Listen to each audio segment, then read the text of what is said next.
दोस्तों, मैं आज आप सबको हिंदी कहानियाँ बताने जा रही हूँ। हमारी कहानी कुछ इस तरह है। हनुमान से हारे शनिदेव। शनि के नाम से हर व्यक्ति डरने लगता है।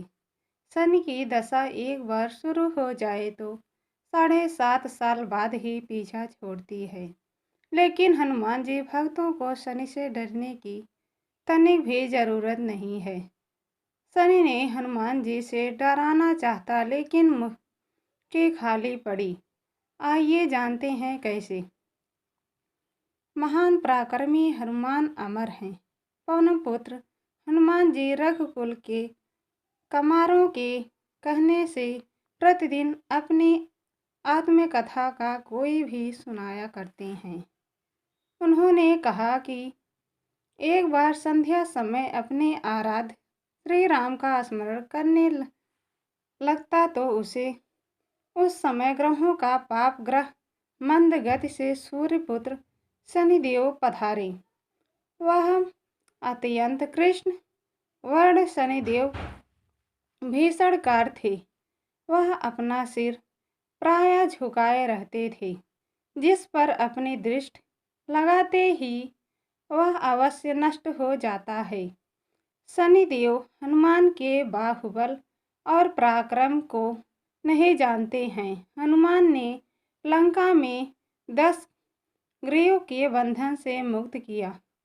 वह हनुमान जी से विनयपूर्वक किंतु कड़क स्वर में बोले, हनुमान जी, मैं आपको यही सावधान करने आया हूँ। त्रेता की बात दूसरी थी, अब कलयुग प्रारंभ हो गया है। भगवान वासुदेव जिस क्षण से अपनी अवतार लीला का समापन किया, उसी क्षण से पृथ्वी पर काले का प्रभुत्व हो गया। वह एक कलयुग है। इस कलयुग में आपका शरीर दुर्लभ और मेरा बहुत बलिष्ठ हो गया है। वह आप मेरे 7.5 की दशा प्रभाती हो गई है। मैं आपके शरीर पर आ गया हूँ। शनिदेव को इस बात का तनिक भी ज्ञान नहीं था कि रघुनाथ के चरणों सिरतों पर काल का प्रभाव नहीं होता। करुणा निधान जिसके हृदय में एक क्षण को भी आ जाते हैं, काल भी कला वहाँ सर्वथा निष्प्रभावी हो जाती है। प्रारंभ के विधान वहाँ प्रभुत्वहीन हो जाते हैं। सर्वसमर्थ पर वहाँ ब्रह्मा के सेवकों की नियंत्रण संचालन पोषण प्रभु की करते हैं। उनके सेवकों की ओर दृष्टि उठाने का साहस कोई सुर असुर करे तो स्वयं अनिष्ट भाजक होता है। शनि के अग्रज यमराज की प्रभु के भक्त की ओर देखने का शासन नहीं कर पाते। हनुमान जी ने शनिदेव को समझाने का प्रयत्न किया। आप कहीं अत्यंत जाएं। अग्रहों का प्रभाव पृथ्वी के मरणशील प्राणियों पर ही पड़ता है। मुझे अपने आराध्य का स्मरण करने दे। मेरे शरीर में रघुनाथ जी के अतिरिक्त दूसरे किसी की स्थान नहीं मिल सकता। लेकिन शनिदेव को इसे संतोष नहीं मिले। वह बोली, मैं सृष्टिकर्ता के विधान से विवश हूँ। आप पृथ्वी पर रहें, अतः आप मेरे प्रभुत्व क्षेत्र से बाहर नहीं हैं। पूरे 7.5 22 वर्ष व्यतीत होने पर 7.5 वर्ष के अंतर से 2.5 वर्ष के लिए मेरा प्रभाव प्राणी पर पड़ती है, किंतु यह गौड़ प्रभाव है। आप पर 7.5 आज इसी समय से प्रभावित हो रही है। मैं आपके शरीर पर आ रहा हूँ, इसे आप टाल नहीं सकते। फिर हनुमान जी ने कहते हैं, हम जब आपको आना ही है तो आइए। अच्छा होता है कि आप मुझे वृद्ध को छोड़ दी है। फिर शनिदेव कहते हैं, कलयुग में पृथ्वी पर देवता या उपदेवता किसी को नहीं रहना चाहिए। आपको अपना आवास सूक्ष्म लोकों में रहना चाहिए। जो पृथ्वी पर रहेगा वह कलयुग के प्रभाव से रहेगा और उसे पीड़ा भोगनी पड़ेगी। और ग्रहों में मुझे अपने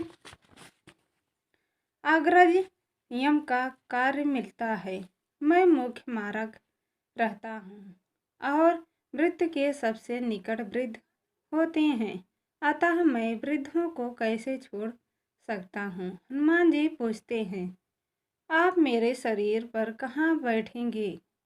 शनिदेव गर्व से कहते हैं, प्राणी के सिर पर मैं 2.5 वर्ष प्राणी के सिर पर रहता हूँ, उसकी वृद्धि विचलित बनाए रखता हूँ। मध्य के 2.5 वर्ष उसके उदर में स्थित वर्ष पैरों में रहकर उसके शरीर को आश्वस्त बनाता हूँ। वह अंतिम 2.5 वर्ष पैरों में रहकर उसे भटकाता हूँ। फिर शनिदेव हनुमान जी से मस्तक पर आ बैठे हैं।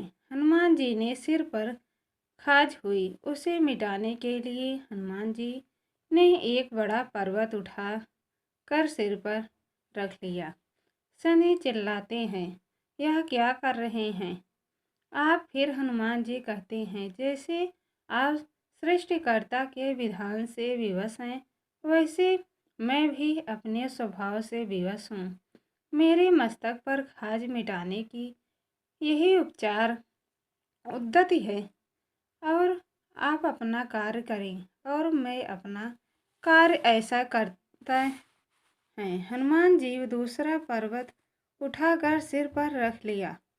इस पर शनिदेव कहते हैं, आप इसे उतारिए, मैं संधि करने को तैयार हूँ। इतने कहते ही हनुमान जी की तीसरी पर्वत उठाकर सिर पर रख लिया तो शनिदेव चिल्लाकर कहते हैं, अब आपके समीप नहीं आऊँगा।